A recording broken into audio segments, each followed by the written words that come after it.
इस 2025 में एक सरकारी नौकरी का सपना लेकर बैठे हैं तो उन्हें किस प्रकार से अपनी तैयारी को आगे प्रोसीड करना चाहिए कि डिप्लोमा के बाद हम लोग क्या करें, उनके लिए क्या क्या अपॉर्चुनिटीज अवेलेबल हैं। बहुत सारे बच्चों को पता भी नहीं होता कि उनके लिए एक वास्ट करियर अपॉर्चुनिटीज अवेलेबल होती हैं कि एसएससी जेई में भी मात्र डिप्लोमा करने वाले बच्चे ने ऑल इंडिया रैंक 1 भी हासिल करी है। बहुत सारी कंपनीज हैं जो डिप्लोमा लेवल पर एंट्री देती हैं। तो बीइंग अ डिप्लोमा स्टूडेंट आपको ये सारी बातें पहले पता होनी चाहिए कि सर हमारे लिए करियर पाथ क्या है, करियर अपॉर्चुनिटीज क्या है। इस प्रकार से आपको पहले एग्जाम को डिवाइड करना कि हैंड नोट जरूर बनाओ, क्योंकि मेरे बनाए हुए जो हैंड नोट्स थे वो मेरे काफी काम आए और आप हर एक एग्जाम के लिए 100% प्रिपेयर रह पाओगे। आपको हर एक सब्जेक्ट का एक टाइम ड्यूरेशन फिक्स कर देना। तो आप इस माइंडसेट से नहीं आ सकते कि सर ये एग्जाम हमारे लिए नहीं है। Hello everyone, welcome to engineers Wala. I hope बहुत बढ़िया तरीके से आप 2025 में अपने टारगेट को सेट कर चुके होंगे। आज के इस वीडियो में हम लोग बातचीत करेंगे डिप्लोमा और हिंदी माध्यम के जितने हमारे विद्यार्थी हैं उनसे कि वो अगर आप 2025 में एक सरकारी नौकरी का सपना लेकर बैठे हैं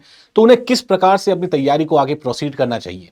मैंने भी बहुत सारे एग्जाम को क्रैक किया, इसीलिए एक स्ट्रैटेजी, एक प्रॉपर स्ट्रैटेजी की बिगिनर्स अगर बिल्कुल आप जीरो लेवल पर हो तो वहां से आपको किस प्रकार से आगे बढ़ना चाहिए। और डिप्लोमा वाले स्टूडेंट जो बहुत ज्यादा परेशान रहते हैं सर कि डिप्लोमा के बाद हम लोग क्या करें, उनके लिए क्या क्या अपॉर्चुनिटीज अवेलेबल हैं, इसके बारे में भी हम लोग आज से इस पूरे वीडियो में बातचीत करने वाले हैं। तो जितने भी हमारे डिप्लोमा के स्टूडेंट्स हैं और हिंदी माध्यम के स्टूडेंट हैं उनके लिए वीडियो बड़ा इंपॉर्टेंट रहने वाला है। लास्ट तक जरूर आप लोग देखना। सर यहां पर देखिए, सबसे पहले मैं बात कर लेता हूं कुछ अपॉर्चुनिटीज की, जो अपॉर्चुनिटीज एक डिप्लोमा वाले स्टूडेंट को रहती है। क्योंकि आप हमेशा कंफ्यूज रहते हो सर कि हम तो डिप्लोमा वाले स्टूडेंट हैं, हमारे लिए क्या क्या अपॉर्चुनिटीज हैं। बहुत सारे बच्चों को पता भी नहीं होता कि उनके लिए एक वास्ट करियर अपॉर्चुनिटीज अवेलेबल होती हैं, लेकिन फिर भी एक राइट गाइडेंस नहीं होने की वजह से उन्हें ये आइडिया नहीं लगता। डिप्लोमा में करने के बाद आपके पास 3 ऑप्शन हैं। ये सबसे पहला आपके ऑप्शन है गवर्नमेंट जॉब्स का। सेकंड आपके पास ऑप्शन है प्राइवेट जॉब्स का। बहुत सारी प्राइवेट कंपनीज हैं जो अपेरेंटिस और टेक्नीशियन या फिर एसोसिएट इंजीनियर के पोस्ट के ऊपर डिप्लोमा से एंट्री करवाती है। उसके साथ साथ डियर हायर स्टडीज भी आप लोग कर सकते हो। अगर आप डिप्लोमा में हो, डिप्लोमा के बाद आप हायर स्टडीज की तरफ भी जा सकते हो। हर एक ऑप्शन को देखते हैं एक बार। सबसे पहले देखो डियर, अगर आप गवर्नमेंट जॉब का सपना लेकर बैठे हो डिप्लोमा के बाद तो आपके पास बहुत सारी अपॉर्चुनिटीज अवेलेबल हैं। बिल्कुल निराश होने वाली बातें नहीं है। एसएससी जेई में आप एप्लीकेबल हो सकते हो, RRB JE, UP triple SC JE, MP PGCL JE और बहुत सारे जो स्टेट जेई के एग्जाम्स हैं उसके लिए भी, स्टेट जेई के जितने एग्जाम्स उसमें भी डिप्लोमा एलिजिबल होता है। तो आप डेफिनेटली इन एग्जाम्स को क्रैक कर सकते हो। और ये प्रीवियस हिस्ट्री रहा है, ये रिकॉर्ड रहा है कि एसएससी जेई में भी मात्र डिप्लोमा करने वाले बच्चे ने ऑल इंडिया रैंक 1 भी हासिल करी है, मात्र डिप्लोमा करने वाले बच्चे ने ऑल इंडिया रैंक 3 भी हासिल करी है। तो टॉपर्स भी निकलते हैं डिप्लोमा से। तो सबसे पहले आपको इस माइंडसेट से बाहर आ जाना है कि सर हम तो डिप्लोमा वाले स्टूडेंट्स हैं, हम एग्जाम्स को टॉप कैसे कर सकते हैं, हमारा कंपटीशन बीटेक एमटेक इन बच्चों से है। ऐसा नहीं है, बहुत सारे बच्चों ने करके दिखाया है पास्ट में, तो आप भी कर सकते हो। बस आपको पता होना चाहिए कि आपके लिए अपॉर्चुनिटीज क्या क्या है। तो ये तो टेक्निकल के एस्पिरेंट्स के लिए अपॉर्चुनिटी है। इसके अलावा अगर आपने डिप्लोमा किया है तो डियर आप नॉन टेक्निकल एग्जाम्स को भी टारगेट कर सकते हो, जैसे कि एमटीएस के एग्जाम्स होते हैं, ग्रुप डी के एग्जाम्स होते हैं, उसमें भी टेक्नीशियन की पोस्ट होती है जिसमें आप बहुत बेहतरीन तरीके से यहां पर नॉन टेक की पोस्ट के लिए भी अप्लाई कर सकते हैं। उसके अलावा देखो प्राइवेट कंपनी, जैसे मैं आपको बता रहा था, प्राइवेट कंपनीज में एसोसिएट की पोजीशन पर भी, अपेरेंटिस की पोजीशन भी और टेक्नीशियन की पोजीशन पर भी आप लोग यहां अप्लाई कर सकते हैं। बहुत सारी कंपनीज हैं जो डिप्लोमा लेवल पर एंट्री देती हैं, जैसे कि टाटा मोटर्स हो गया, टीसीएस हो गया, विप्रो कंपनी हो गई, इंफोसिस हो गया, एलएनटी आपकी कंपनी है, Mahindra motors, NPCC, Eicher motors, Suzlon energy, thermal power plants, ठीक है, केईसी, ऐसी बहुत सारी कंपनीज हैं जो डिप्लोमा लेवल पर भी आपको एंट्री देती है और वहां पर भी आप अपने लिए जॉब देख सकते हैं। तो इस डिप्लोमा वाले लेवल पर भी आपके लिए बहुत सारी अपॉर्चुनिटीज होती हैं। इसके अलावा जो बच्चे हायर स्टडीज की तरफ जाना चाहते हैं, देखो डिप्लोमा में भी 2 प्रकार के स्टूडेंट्स हैं। एक वो स्टूडेंट जो आफ्टर 10th के बाद डिप्लोमा करते हैं और कुछ स्टूडेंट्स 12th के बाद भी डिप्लोमा करते हैं। तो अगर आप 10th के बाद डिप्लोमा करते हो उसके बाद आप जेई के एग्जाम की तरफ भी जा सकते हैं, ठीक है, उसमें भी आप लोग अप्लाई कर सकते हैं। तो वहां से आप बीटेक आपका जो है वो फर्स्ट जो है उसके बाद से शुरू हो जाएगा, ठीक है, वो आपका एज एन इंटरमीडिएट काम करता है। डिप्लोमा आफ्टर 12th के बाद डिप्लोमा करके भी आप गवर्नमेंट जॉब्स के लिए भी एलिजिबल हो जाते हैं, ठीक है डियर। उसके बाद डिप्लोमा से लेटरल एंट्री के थ्रू आप अपने नियर बाय स्टेट कॉलेजेस के अंदर बीटेक भी कर सकते हैं, ठीक है। बीटेक से उसके बाद डियर आप एमटेक के लिए भी अप्लाई कर सकते हैं, जिसके लिए एक बहुत ही महत्वपूर्ण एग्जाम भी होता है आपके लिए, गेट का एग्जाम, जिसके थ्रू आप आईआईटीज में भी एमटेक कर सकते हैं, ठीक है। तो ये एक और अपॉर्चुनिटीज है आपके लिए अगर आप हायर स्टडीज करना चाहते हैं तो। और पढ़ाई के साथ साथ आप गवर्नमेंट एग्जाम्स को भी टारगेट करके स्टेट जेई और एई को क्रैक कर सकते हैं, ठीक है डियर।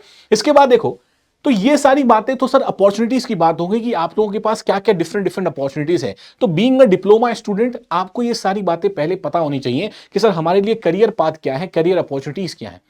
अब अगर आपने सोच लिया है सर मैं यहां फोकस कर रहा हूं गवर्नमेंट जॉब्स के बारे में, अगर आपने सोच लिया डियर कि गवर्नमेंट जॉब्स को आपको क्रैक करके रहना है, तो कुछ पॉइंट्स हैं जो आपको पता होने चाहिए। मैंने भी बहुत सारे गवर्नमेंट एग्जाम्स निकाले हैं, इसलिए मैं आपको राइट वे में गाइड कर सकता हूं कि किन किन पॉइंटर्स का अगर आप शुरुआत में ही ध्यान रख लोगे। ये एक लॉन्ग टर्म प्रोसेस है। सबसे पहली बात आपको समझना है, रातों रात आपकी सरकारी नौकरी नहीं लगेगी। ऐसा नहीं होगा कि सर 2 महीने में पढ़ रहा हूं और 2 महीने में तुरंत मेरी सरकारी नौकरी लग जाए। समय लगता है, गलतियां होती है, प्रिपरेशन का अपना टाइम है, अपनी एनर्जी लगानी पड़ती है, स्ट्रैटेजी लगानी पड़ती है। सिर्फ पढ़ाई से नहीं, बहुत सारी और चीजें भी होती हैं। राइट मेंटरशिप, राइट स्ट्रैटेजी, ये भी बड़ा इंपॉर्टेंट होता है। तो कुछ पॉइंट्स हैं जो आप लोगों को समझने हैं। सबसे पहला sir, understanding the nature of exam.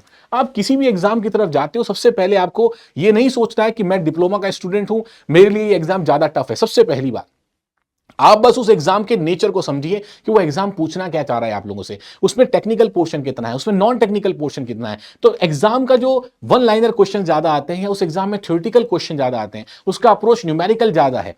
इस प्रकार से आपको पहले एग्जाम को डिवाइड करना है। अगर आप फॉर एग्जांपल आरआरबी जेई को टारगेट कर रहे हैं, यूपी पीसीएल को टारगेट कर रहे हैं, या फिर एसएससी जेई को टारगेट कर रहे हैं, तो आपको पता है कि एक निश्चित लेवल है, उससे ऊपर कभी जाएगा नहीं। तो वहां पर आपको सिलेबस कवरेज की रिक्वायरमेंट होती है। जैसे डियर कंप्लीट सिलेबस एक्सटेंसिवली बड़ा इंपॉर्टेंट है। अगर आप 1 साल दिमाग में टारगेट लेके चलते हो कि मुझे 1 साल बाद सरकारी नौकरी डेफिनेटली चाहिए, तो उस 1 साल के अंदर आपको सभी टॉपिक्स बहुत ही डिटेल में कवर करने पड़ेंगे। एटलीस्ट ये जरूर ध्यान रखना, जो हाईली वेटेज टॉपिक्स हैं उनको तो आपको काफी अच्छे लेवल पे करेक्ट करना ही है। ठीक है। उसके बाद यार always make the short notes. अच्छा, कोई भी सब्जेक्ट आप कवर करते हो तो उसके सबसे पहले आपके पास डिटेल नोट्स होना बड़ा इंपॉर्टेंट है। तो सिस्टमैटिक नोट्स बनाइए। सबका पर्सनल चॉइस होता है, लेकिन मैं आपको एडवाइस करूंगा डियर कि हैंड नोट जरूर बनाओ, क्योंकि मेरे बनाए हुए जो हैंड नोट्स थे वो मेरे काफी काम आए। आप लोगों के भी डेफिनेटली आपके बनाए हुए हैंड नोट जो होते हैं वो एग्जाम टाइम पर काफी मदद करते हैं। उसके बाद हमेशा शॉर्ट नोट जरूर बनाया करो, क्योंकि क्विक रिवीजन के लिए शॉर्ट नोट बहुत इंपॉर्टेंट है। ठीक है, किसी टीचर के नहीं, आपके खुद के बनाए हुए शॉर्ट नोट्स, क्योंकि शॉर्ट नोट्स में आप वो सब चीजें डालोगे जो आपको लगा कि इस चैप्टर में थोड़ा ट्रिकी है, आपको लगा कि ये सब्जेक्ट में थोड़ा सा डिफिकल्ट है, तो वो शॉर्ट नोट्स आपको डेफिनेटली कवर करने हैं। Try to cover common topics first. Sir common topics का मतलब क्या है? जैसा आप देख रहे हो कि 2025 में आपके पास बहुत सारी अपॉर्चुनिटीज है, बहुत सारे स्टेट के अंदर एग्जाम्स आपको देखने को मिल रहे हैं। अब मल्टीपल एग्जाम को टारगेट करना है, तो इसके लिए तैयारी शुरुआत से ही आपको करनी पड़ेगी। आप ये चेक करो कि 3 से 4 एग्जाम जिसके लिए आप एलिजिबल हो, उन एग्जाम्स में क्या सिलेबस आ रहा है और उन सिलेबस में कॉमन सब्जेक्ट्स कौन से हैं। अगर पहले आपने डियर उन कॉमन सब्जेक्ट्स को कवर अप कर लिया, तो फिर आप बहुत आसानी से जैसे जैसे वो एग्जाम आएंगे वैसे वैसे आप उनको अच्छे लेवल पे टारगेट कर पाओगे और आप हर एक एग्जाम के लिए 100% प्रिपेयर रह पाओगे। तो कॉमन टॉपिक्स को अगर पहले कवर कर लेते हैं, वो लगभग 55 to 60% ऑफ द सिलेबस होता है, जो लगभग हर एक टेक्निकल एग्जाम में आपका कॉमन रहता है। ठीक है, उस चीज को आपको कवर करना है। इससे एक बेहतर आपका अप्रोच रहेगा एग्जाम की तरफ। Always follow a routine. हमेशा एक रूटीन को जरूर फॉलो करो। ऐसा नहीं है कि सर आज के दिन मैंने 12 घंटे पढ़ाई कर ली है, कल मैं सिर्फ 1 घंटे पढ़ाई कर रहा हूं, फिर मैंने 6 घंटे पढ़ाई कर ली, फिर 5 घंटे पढ़ाई कर रहा हूं। नहीं, कंसिस्टेंसी बहुत ज्यादा इंपॉर्टेंट है। 3-4 घंटे या एक्स्ट्रा, अगर मैं कहता हूं 5 घंटे भी अगर आप इफेक्टिव एक दिन पढ़ रहे हो, ये मोर देन सफिशिएंट है किसी भी गवर्नमेंट एग्जाम को क्रैक करने के लिए। लेकिन कंसिस्टेंसी जरूरी है। आपको 365 दिन फिर वो 5 घंटे पढ़ने हैं कंसिस्टेंटली। इस प्रकार से अगर आप अप्रोच करोगे किसी गवर्नमेंट एग्जाम को, तो डेफिनेटली आप उसको भी क्रैक कर पाओगे। Start with the PYQ. जब भी आपका थ्योरेटिकल पोर्शन खत्म हो जाता है डियर, हमेशा कोशिश करो कि सबसे पहले जिस एग्जाम को आप टारगेट कर रहे हो उसके प्रीवियस ईयर क्वेश्चन को जरूर लगाओ। प्रीवियस ईयर क्वेश्चन लगाने से आपको एग्जाम का नेचर समझ में आता है, जो हमारा पहला पॉइंट भी था। आपको समझ में आएगा इस एग्जाम में मेरी प्रिपरेशन किस डायरेक्शन में जा रही है। तो प्रीवियस ईयर क्वेश्चन आपको जरूर लगाने हैं। उसके बाद आपको याद, सबसे महत्वपूर्ण पॉइंट हमारे पास है टाइम मैनेजमेंट। टाइम मैनेज करना बड़ा इंपॉर्टेंट है। चाहे आप मॉक टेस्ट दे रहे हो उसमें टाइम मैनेज करना है, या डेली बेसिस पर आपको टाइम मैनेज करना है। सर मैंने सोच तो लिया है कि 4 सब्जेक्ट पढ़ूंगा, लेकिन उसको सभी सब्जेक्ट्स को आपको टाइम के अंदर जरूर डिवाइड करना है। मैं एक एग्जांपल देता हूं सिविल इंजीनियरिंग एस्पिरेंट्स के लिए। फॉर एग्जांपल, अगर आप सॉइल मैकेनिक्स पढ़ रहे हो, उसके साथ साथ डियर अगर आप लोग पढ़ रहे हो ट्रांसपोर्टेशन इंजीनियरिंग फॉर एग्जाम्पल, ठीक है। अब आपको बताया सर लगभग दोनों का वेटेज जो है वो 19-20 का वेटेज है। सॉइल थोड़ा सा ज्यादा वेटेज पर है, ट्रांसपोर्टेशन थोड़ा सा कम वेटेज पर है। अब 2 सब्जेक्ट्स को अगर साथ कवर कर रहे हो, तो आपको क्या करना है, आपको हर एक सब्जेक्ट का एक टाइम ड्यूरेशन फिक्स कर देना है। ठीक है, कि 15 दिन में अगर मैं सॉइल पढ़ रहा हूं तो ट्रांसपोर्ट में 10 दिन में पढ़ूंगा। ऐसा नहीं है कि सर उसमें मजा आ रहा है तो आप उसको आप 20 दिन, 25 दिन, 30 दिन ले जाओ। ठीक है, तो एक टाइम बाउंड स्टडी करना बड़ा इंपॉर्टेंट है, वहीं से आपका टाइम मैनेजमेंट की एक हैबिट है वो जनरेट होती है। ये सारे पॉइंट आपको अभी लग रहे होंगे सर बहुत बेसिक पॉइंट है, और कमेंट बॉक्स में कमेंट करके मुझे जरूर बताना ये बात भी कि किस एग्जाम की आप 2025 में तैयारी कर रहे हो। ठीक है, तो ये बात जरूर मुझे बताना। तो ये तो हो गया सर डिप्लोमा वाले स्टूडेंट्स के लिए। अब मैं एक बात करना चाहता हूं हिंदी माध्यम के जितने हमारे विद्यार्थी हैं उनसे। सबसे पहला पॉइंट, जितने मेरे जो हिंदी मीडियम स्टूडेंट हैं, बड़े ध्यान से सुनना इस बात को।